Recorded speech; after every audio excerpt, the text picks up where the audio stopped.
Assalamualaikum warahmatullahi wabarakatuh.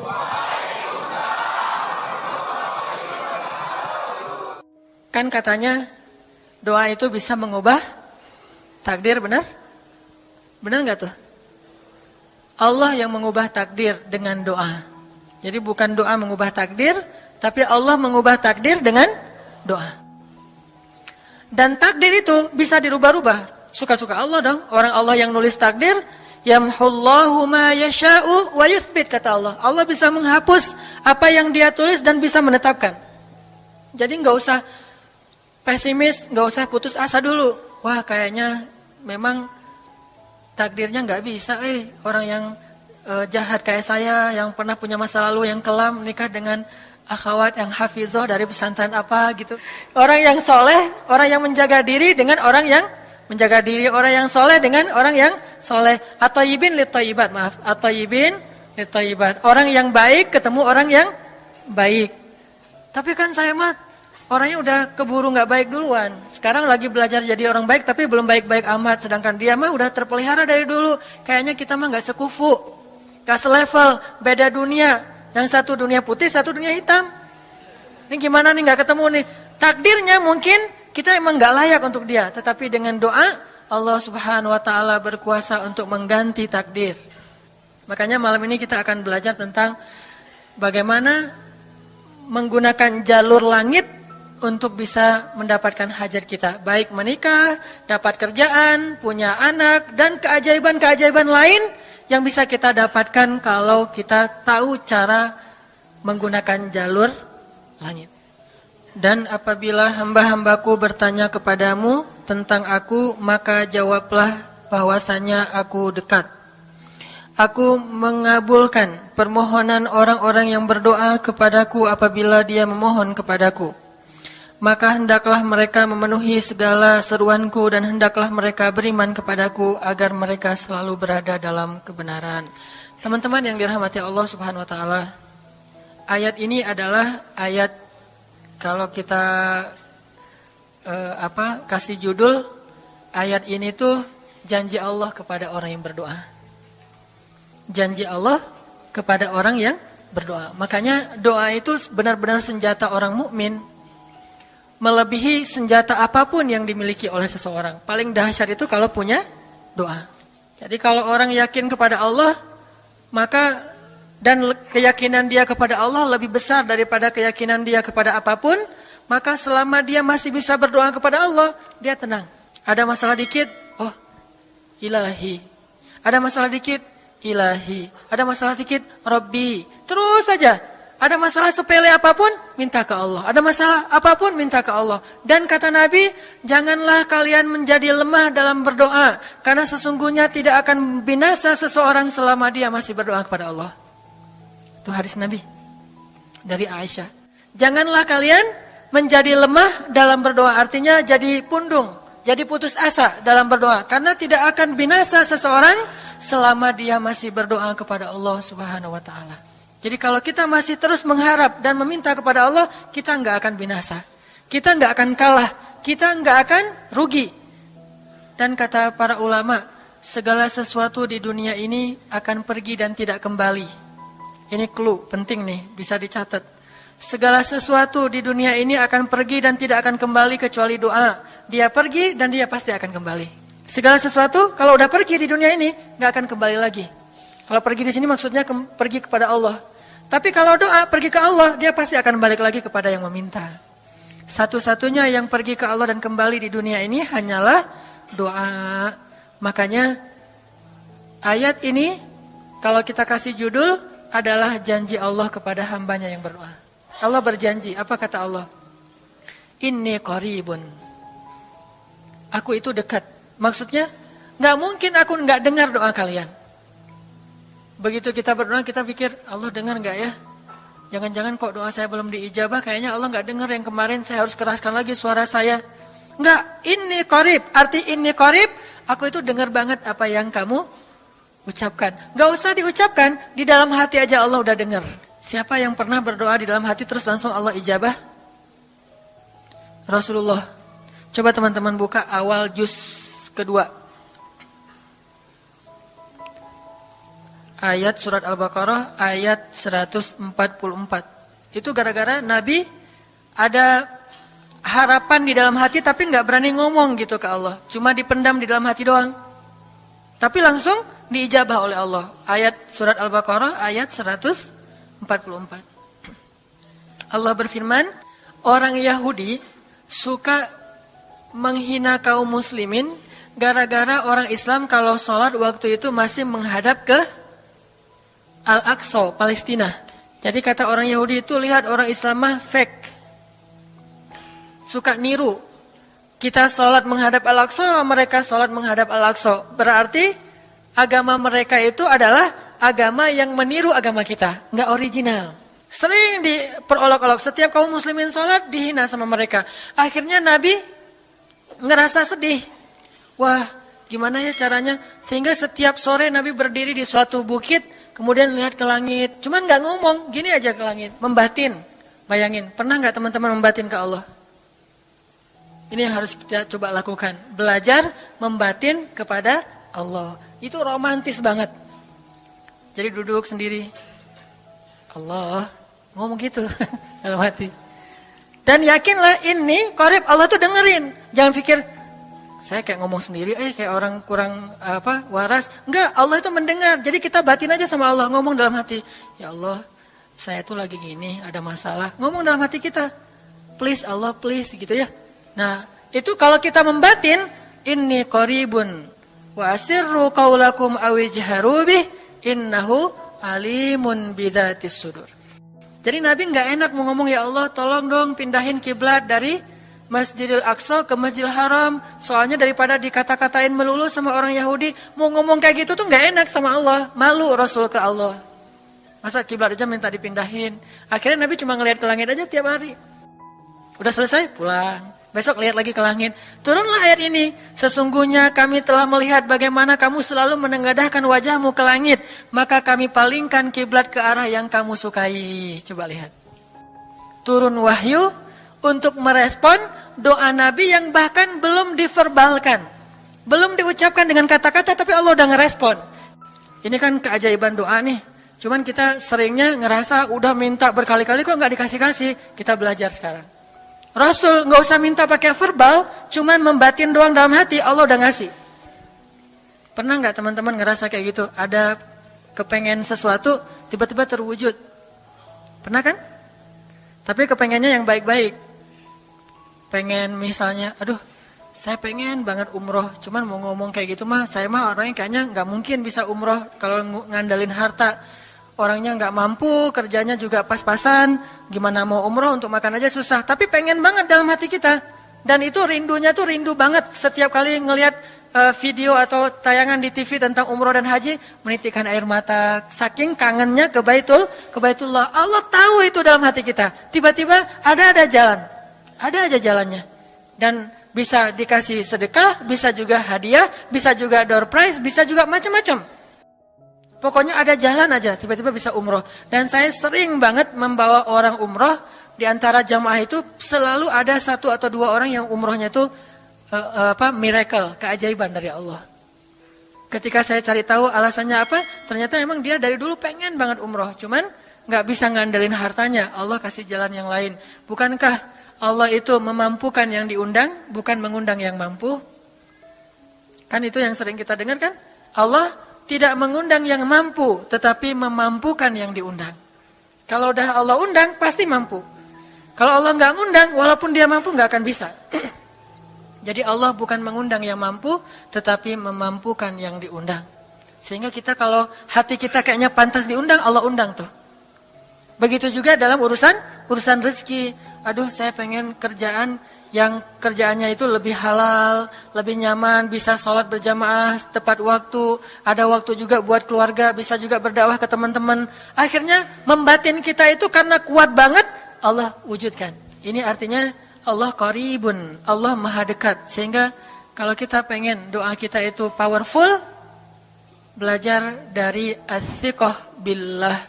Tips pertama adalah as-thiqah billah. Percaya deh sama Allah. Percaya sama Allah. Jangan berdoa dengan ragu-ragu. Kayak kita datang kepada seseorang untuk minjem duit, tapi kita ragu, dia nih kayaknya orangnya susah kalau dipinjemin. Kalau minta dipinjemin gitu. Ini saya lagi ada masalah dikit nih, boleh minta bantu nggak? Apa? Gimana ya ngomongnya? Susah ngomongnya tuh ragu-ragu gitu kan ya.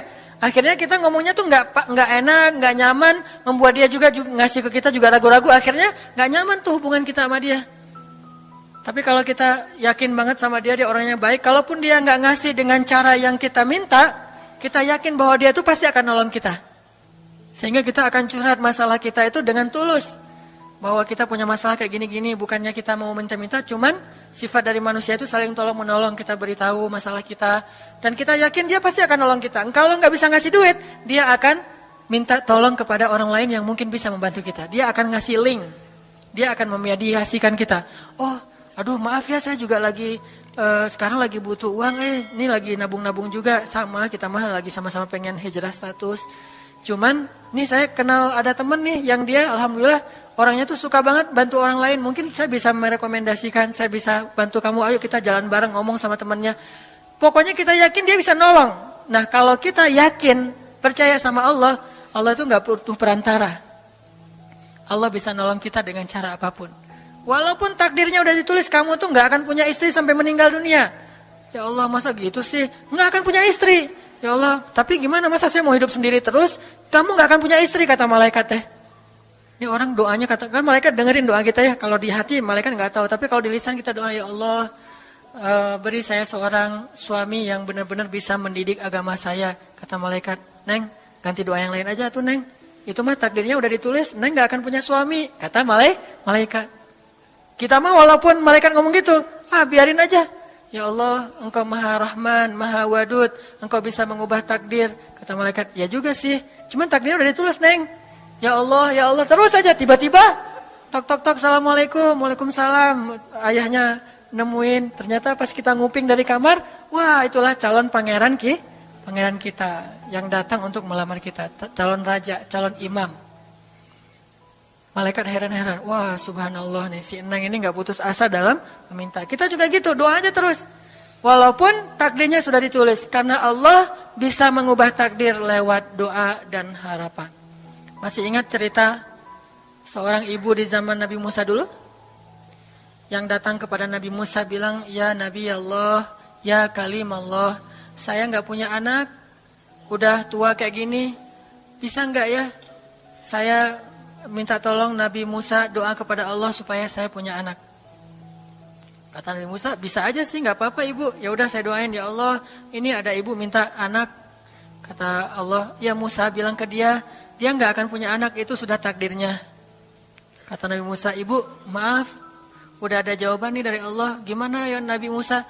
Allah bilang takdir ibu gak akan punya anak. Oh gitu ya, ya udah deh pulang. Sampai di rumah, ya Rahim, ya Rahim. Doa aja terus. Besok datang lagi. Karena dia pengen tahu kabar dari langit. Nabi Musa itu bisa bicara ke langit. Ya Nabi Allah, saya mau tahu nih. Kira-kira Allah sudah memperkenalkan belum ya permintaan saya? Permintaan apa? Pengen punya anak. Tapi kan kemarin udah. Kata Allah takdirnya gak akan punya anak. Ya coba aja dulu sekali lagi. Siapa tahu sudah mau. Sekarang Allah memperkenankan. Wah ini benar-benar dia husnuzan sama Allah. Sikoh, percaya sama Allah. Gak percaya kepada yang lain, percaya sama Allah aja.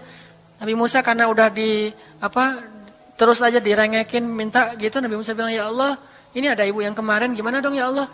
Kata Nabi Musa, kata Allah, ya Musa, takdirnya dia gak akan punya anak. Bilang sama dia, ibu, udah terima aja takdir ibu gak akan punya anak. Oh iya, pulang lagi.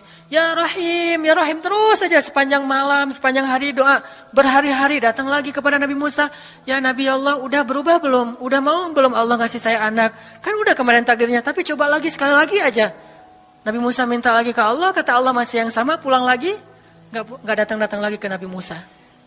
Setelah beberapa bulan, datang-datang bawa bayi.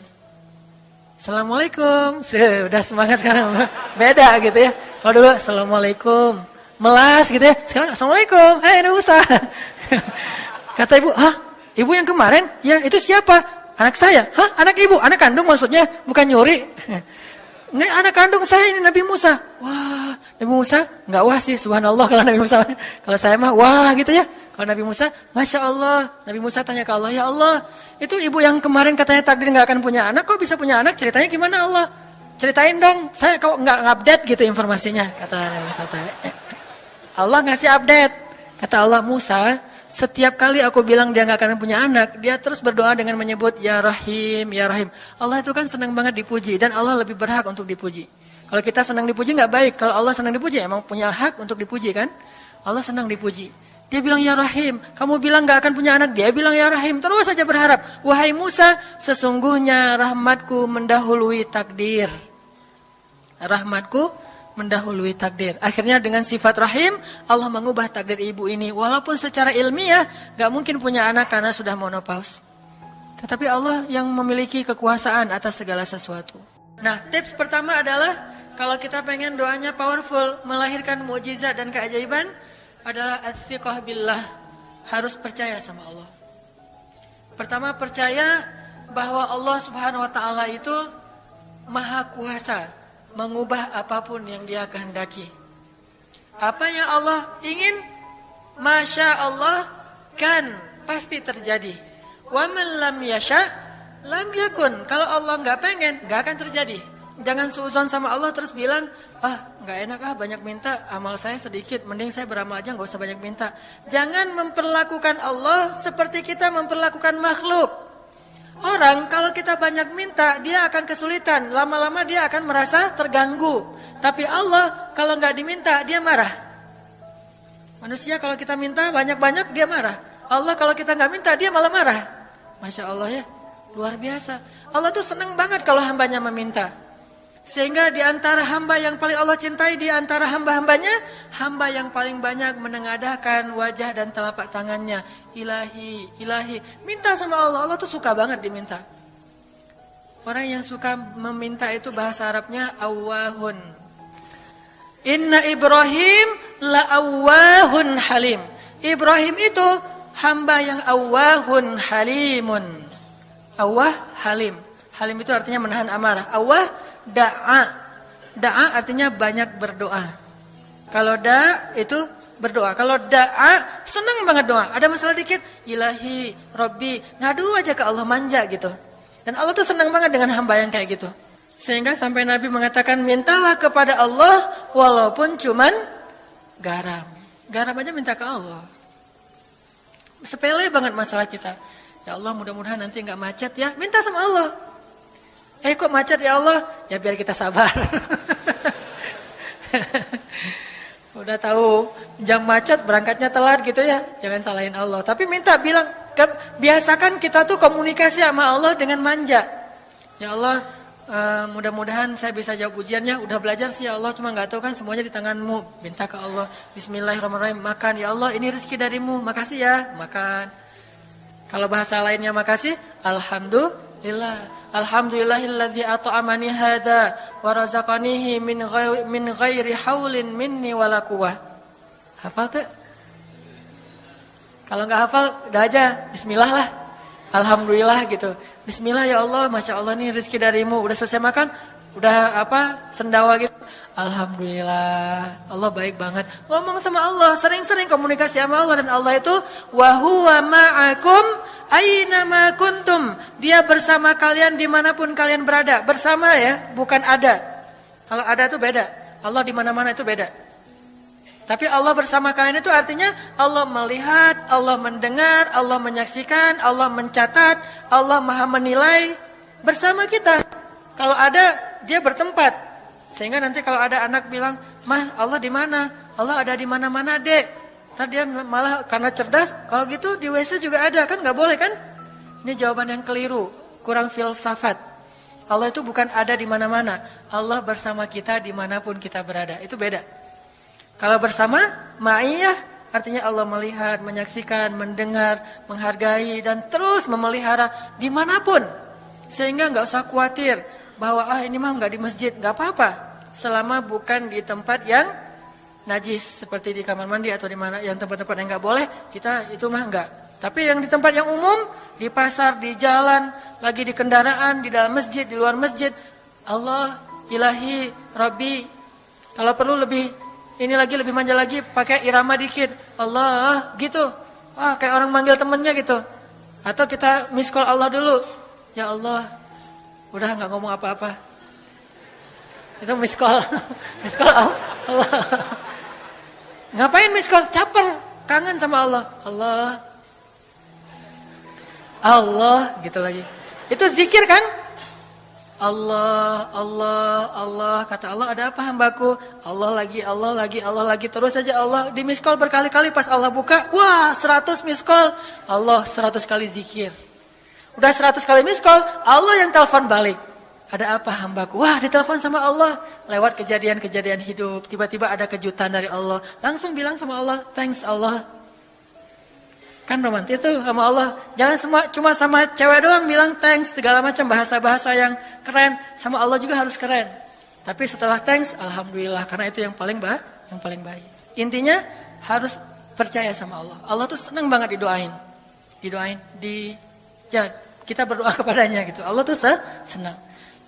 Terus makna percaya sama Allah juga, kita percaya bahwa Allah itu nggak akan ngecewain orang yang berdoa. Ujibu da'watad da'i idza da'an. Aku pasti mengijabah doa hamba-hamba yang berdoa kepadaku. Enggak usah khawatir, pasti diijabah. Tapi kok masih belum aja Ustaz? Nah, kita harus belajar apa itu makna diijabah. Jangan-jangan Allah udah mengijabah, kita enggak ngerti. Kayak ada analogi tentang orang yang tenggelam, terus dia meninggal sambil menuduh Allah, Allah kok enggak nolong saya? Bukankah aku sudah mengirim pelampung? Jadi pelampung itu cara Allah menolong kita. Kita berharap ditolongnya tiba-tiba selamat aja di pantai. Enggak kayak gitu. Allah punya cara. Sehingga kita harus belajar memahami maksud Allah. Allah maksudnya apa? Di antara cara Allah mengijabah, kata para ulama, satu, Allah mengijabah persis seperti yang kita minta. Dua, Allah mengijabah yang lebih baik dari yang kita minta. Yang ketiga, Allah kalau nggak ngasih persis, ngasih yang lebih baik, dikasih di akhirat. Bahkan itu lebih keren daripada di dunia. Kok di akhirat sih? Ntar dulu. Akhirat itu jaraknya nggak jauh dengan kita. Cuma 60 tahun. Artinya waktu 60 tahun itu nggak lama, sebentar doang. Jadi analoginya gini. Kita lagi kuliah, pengen nikah. Terus kita naksir sama seorang cewek cantik banget. Dan saking cantiknya sampai kita cuma bisa bermimpi. Wah, saking cantiknya kayaknya nggak mungkin banget buat kita. Tiba-tiba ayahnya bilang, Dek, kamu senang sama anak saya? Yang mana Pak? Masih nanya yang mana? Takutnya yang tadi kebalik. Ini yang lagi kuliah yang namanya si Fulanah misalnya. Sebutlah namanya Nisa apa gitu ya. Terus dia bilang, boleh Bapak setuju kamu nikah sama anak saya, tapi ditunda dulu sampai kamu lulus kuliah. Kita senang gak tuh? Sampai lulus kuliah, gak apa-apa. Masa kita bilang, gak mau Pak kalau lulus kuliah, mending gak usah deh, saya mau yang sekarang. Pasti gak gitu kan? Karena kita tahu ini cantik banget, keren banget, soleha banget, idola banyak cowok-cowok di kampus, dikasih buat kita. Syaratnya cuma satu, tunggu lulus kuliah 4 tahun lagi. Pasti kita akan sabar banget menanti itu. Gak mungkin kita bilang, Pak, Bapak kalau nawar yang serius dong. 4 tahun lah lama tuh Pak.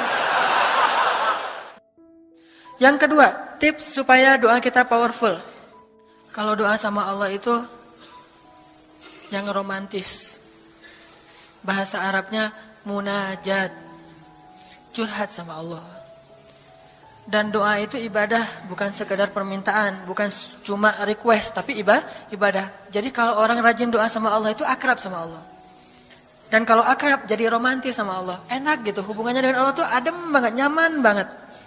Pas dia berdoa, Ilahi, gini ngomong. Kayak Nabi Zakaria yang tadi di surat Maryam, pas sholat rakaat kedua. Apa kata Zakaria? Ini bentuk curhatnya Zakaria. Qala rabbi inni wahanal azmu minni washta'ala ar-ra'su shayba wa lam akun bidu'aika rabbi syaqiyya. Nabi Zakaria doa romantis, suaranya pelan. Wadhkur fil dzikru rahmati rabbika 'abdahu Zakaria idz nada rabbahu nidaan khafiyya. Nidaan khafiyya. Zakaria tuh kalau doa tuh lirih banget suaranya. Lembut banget. Jadi duduk sendiri, Ilahi ya Allah Allah, bersenandung seperti Nabi Daud. Romantis sama Allah, bukan ya Allah. Itu mah doa khusus untuk perang itu mah.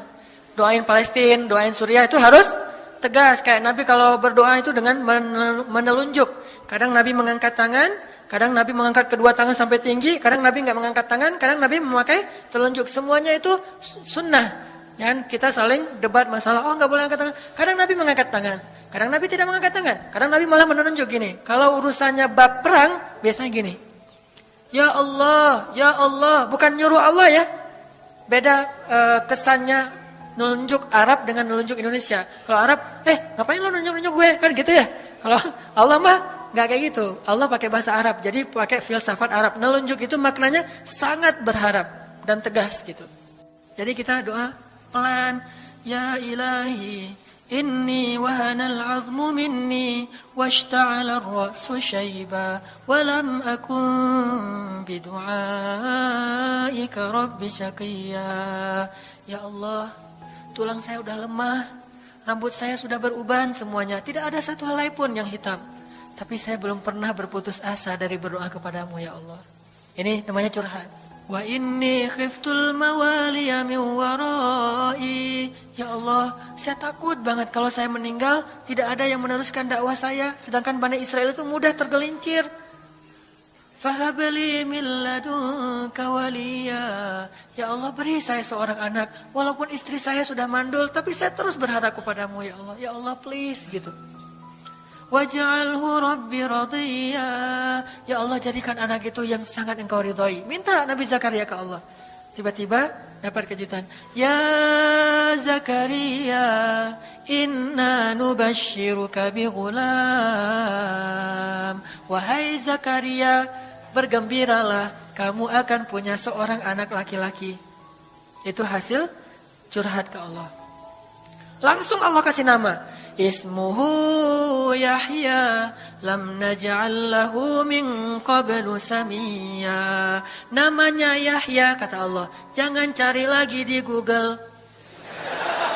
Udah ada namanya tuh, nggak perlu lagi nyari di googling gitu, nama yang bagus apa gitu kan ya. Lagi serius-serius. Ismuhu Yahya, itu sebaik-baik nama, namanya datang dari langit. Ismuhu Yahya lam naj'al lahu min qablu samiyya. Belum pernah ada anak sesoleh dia di muka bumi. Wah, ini first nih, anak paling soleh. Terus kata Allah, wahananan, anaknya lemah lembut. Wa zakatan, anaknya suci. Wa taqiyya, anaknya bertakwa. Namanya Hanan At-Taqi. Itu mah doa ya, bukan GR. Karena saya juga belum bertakwa. Hanya Allah yang tahu siapa yang paling bertakwa. Terus apalagi sifatnya? Wa barram biwalidayhi, anaknya sangat berbakti kepada orang tua. Allah kasih spesifikasi anak yang Allah pengen ngasih ke Zakaria. Itu luar biasa sifat-sifatnya. Wa barran biwalidayhi, enggak pernah nyakitin orang tua. Walam yakun jabbaran 'asiyya, enggak pernah berlaku kasar, tidak pernah bermaksiat, enggak pernah berdosa tuh Yahya. Wassalam, Allah menjaga dia. Wassalamun alaihi yauma wulida, Allah jaga dia ketika dia lahir. Wa yauma yamutu, ketika dia wafat. Wa yauma yub'atsu hayya, ketika dia dibangkitkan. Wah, ini dijamin dunia akhirat sama Allah. Hasil munajat. Allah kasih kejutan yang paling istimewa. Makanya bermunajatlah kepada Allah. Ya Allah, titikan air mata, ngomong sama Allah masalahnya apa. Ya Allah, saya pengen nikah banget. Bukan apa-apa ya Allah, saya pengen punya keturunan yang soleh-solehah. Saya pengen sholat berjamaah waktu tahajud. Saya pengen diimami oleh seorang imam yang baik bacaannya, yang soleh. Saya pengen mendidik anak saya berdua dengan pasangan saya. Saya pengen, yang baik-baik sebutin, pengennya kita, hajat kita itu apa. Cuman ya Allah, saya kurang modal, ngomong Allah kayak gitu. Gak apa-apa pakai gaya-gaya kita sendiri. Gaya Sunda, gaya apa, bebas lah. Ya Allah kurang modal banget, gimana nih ya Allah? Tapi kan engkau maha kaya ya Allah. Gue bilang gitu. Dan Allah akan mengatakan, lihat hambaku memujiku. Kan kayak kita bilang, Alhamdulillahi Rabbil Alamin. Allah bilang, hambaku memujiku. Ar-Rahmanir Rahim. Hambaku mengagungkanku. Maliki Yaumiddin. Hambaku gimana sih hadisnya tuh? Kan gitu kan ya. Allah merespon setiap ucapan hambanya. Jadi kita bilang, tapi kan engkau maha kaya ya Allah. Oh iya benar. Cuman saya belum juga nemu siapa calonnya ya Allah. Tapi kan engkau maha tahu ya Allah. Oh iya, nanti Allah tiba-tiba dalam mimpi disebutin gitu. Wah, jelas spesifikasinya, wajahnya kayak gini, senyum-senyum ke kita di dalam mimpi gitu ya. Terus kasih kartu nama, pas kita bangun ternyata kartu namanya ada di tangan kita. Cie, kayak di film. Bisa gitu. Tiba-tiba ke save di HP kita ada nama yang saya perasaan nggak pernah nge-save nomor ini deh. Malaikat yang nge-save. Itu semuanya mukjizat dari Allah. Enggak usah khawatir. Allah punya cara. Tadi mah walaupun herai, tapi sebetulnya pesannya adalah Allah itu punya banyak cara untuk menolong hambanya. Tidak usah kita atur gimana caranya. Bukan kita yang mengatur caranya, kita hanya bermohon kepada Allah. Allah yang punya sekian banyak cara. Allah bisa pakai cara ilmiah, bisa cara yang tidak ilmiah, bisa cara yang berlawanan dengan ilmiah. Ilmiah itu kan ciptaan Allah. Jadi jangan mengukur dengan logika kita. Tapi mengikhtiar dengan logika kita harus. Kalau ikhtiar harus ilmiah. Tapi kalau iman gak perlu ilmiah. Sakit, ikhtiarnya ke dokter. Tapi yakinnya gak boleh yakin sama dokter. Ikhtiarnya seilmiah mungkin. Tapi imannya gak boleh ilmiah, Rabbaniyah. Allah berkuasa dengan ilmiah, tanpa ilmiah, bertentangan dengan ilmiah. Allah bisa menciptakan seseorang dari ayah dan ibunya. Bisa tanpa ayah tapi punya ibu doang seperti Isa. Atau bisa gak punya ayah, gak punya ibu seperti Adam. Allah bisa menciptakan onta dari induknya, bisa keluar dari batu seperti untanya Nabi Soleh. Allah maha kuasa, makhluk tidak kuasa. Minta sama Allah dengan harapan-harapan yang indah. Munajat. Ini sekarang coba kita dengar bagaimana munajatnya Nabi ketika pulang dari Taif. Nabi itu kan sedih banget pulang dari Taif. Luar biasa dihinanya oleh orang-orang Taif. Di antara penghinaan orang Taif yang masih terekam oleh sejarah itu, orang Taif mencemooh Nabi dengan mengatakan, emangnya benar kamu itu, emangnya benar Allah mengangkat kamu jadi Nabi? Itu penghinaan. Dihina gitu. Muhammad, beneran gitu Allah mengangkat kamu jadi Nabi? Kayak gak ada orang lain? Kata orang Taif. Terus ada lagi yang bilang, Muhammad, kalau kamu itu seorang Nabi, saya tidak berani ngomong sama kamu, nanti saya terkutuk. Tapi kalau kamu bukan Nabi, pendusta, ngapain juga saya ngomong sama kamu? Jadi mending gak usah ngomong aja, daripada ngomong dengan pendusta. Intinya dia gak mau ngomong sama Nabi, tapi meracau. Dia bilang, kalau kamu Nabi, kalau saya berdebat kamu, saya akan dikutuk. Kalau kamu bukan Nabi, berarti kamu pendusta. Ngapain juga saya berdebat sama kamu, menghina. Ada yang bilang, hei Muhammad, pergi kamu. Jangan dekat-dekat dengan kampung kami. Disuruh anak kecil mengusir Nabi, bayangin. Bagi orang semulia Rasulullah, diusir oleh anak kecil, dikejar-kejar pakai batu kerikil, dilemparin. Itu luar biasa, berat banget perasaan beliau. Sama anak kecil, sama perempuan, sama budak-budak. Yang laki-lakinya tuh hanya bersorak di belakang. Perempuannya bagi orang Arab dihina oleh perempuan, itu luar biasa penghinaannya. Makanya di Mesir, pengalaman saya ketika di Mesir, orang Mesir itu paling takut sama cewek. Di pasar kalau ada ibu-ibu yang belanja, Mang bungkusin yang ini, dibungkusin. Gak jadi deh, yang itu aja. Ya, bungkus lagi. Kayaknya gak jadi yang itu aja. Sampai 3 kali si emangnya gak boleh marah. Kenapa? Cewek. Itu di Mesir tuh. Kalau di kita, wah udah habis itu. Gak usah cewek yang sebaya, ibu-ibu aja bisa dihina di kita kan ya, gak menghormati orang tua. Kalau di Mesir, perempuan apalagi yang udah usia orang tua, itu sangat dimuliakan.